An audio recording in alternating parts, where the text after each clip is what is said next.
เจียมเห็นยังเกี่ยวเพิ่มเอามินนี่ใช้ทางวันใช่มาพบกับนั่นแหละทางมักใหญ่เนาะนั่นแหละจุดกระเดะรีวิววิธีเพิ่งอามินนะโมไม่ไว้ตายวะ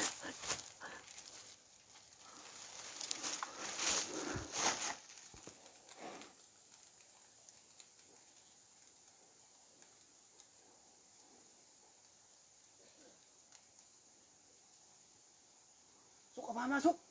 ไว้เดี๋ยวมาตั้งตะเงียนโอ้ยยิ่งเลยเอ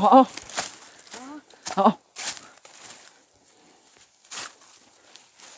จังหวะนี้ครับกำลังจะเข้าไปตัดได้แล้วครับ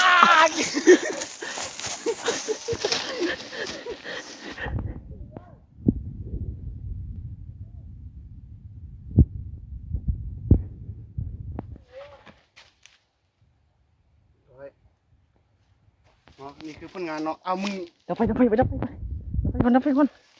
ม่มีกระเจี๊ยบดิดับไฟก่อนเล่นกันฮะลูกเมื่อกี้ควันมากเลยโอ้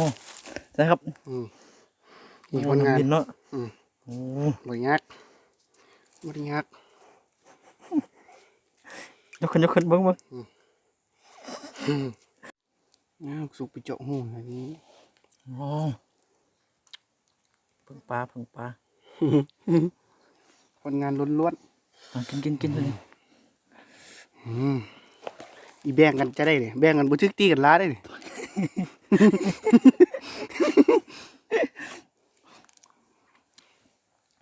ปัด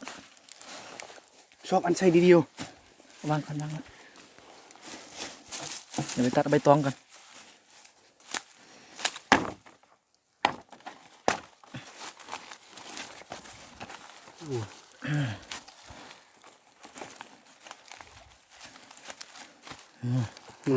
มันใจเราไปปาดบนนี่ปาดจะได้ปาดลงไปเจนี่เลยดิปาดลงไปเช่นนั้นเลยซูมขบวนปาดเนาะน้ำพึ่งล้วนสดไล่แมงไล่เลยยก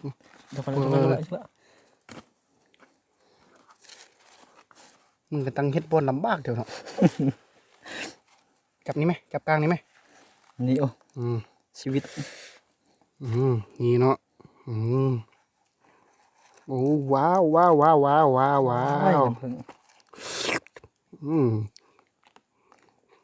กินเฮ็ดน้ำเมียก็บ่แบ่งให้กินเลยตายเถอะอันนี้นี่ของในพานนี่ว้าวโ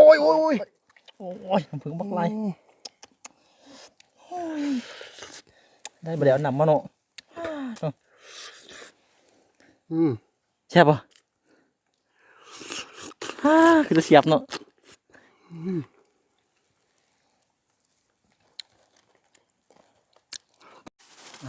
รีวิววิธีสเต็กแบบธรรมชาติน้ำผึ้งสด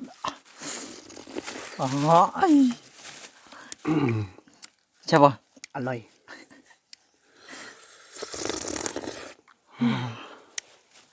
ยอดเนาะเอาข้าวเหนียวจักปันโอ้ย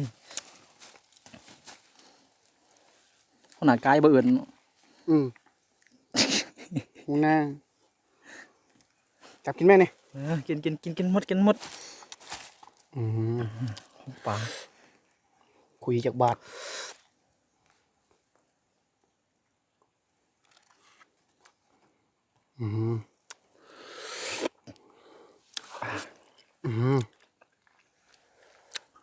โอ้ยเสียบเนาะหูหน้ากูซื้อยังหูดื่มแล้วน้ำผึ้งจากธรรมศาสตร์แม่นี่ออกหมด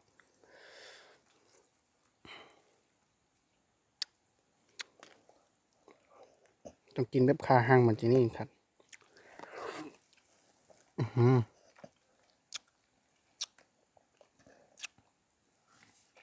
อาจจะกระชุก กินตอนกินน้อยให้กินหวานหลายไปเลยกินหมดไหม งอกูกินไล่ได้นะ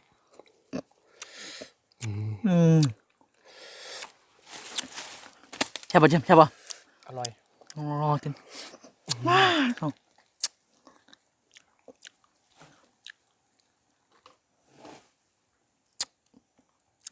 ไปถึงป่าถึงดอยอยากกินน้ำมันสอกเอาเด้อบ่มีขาย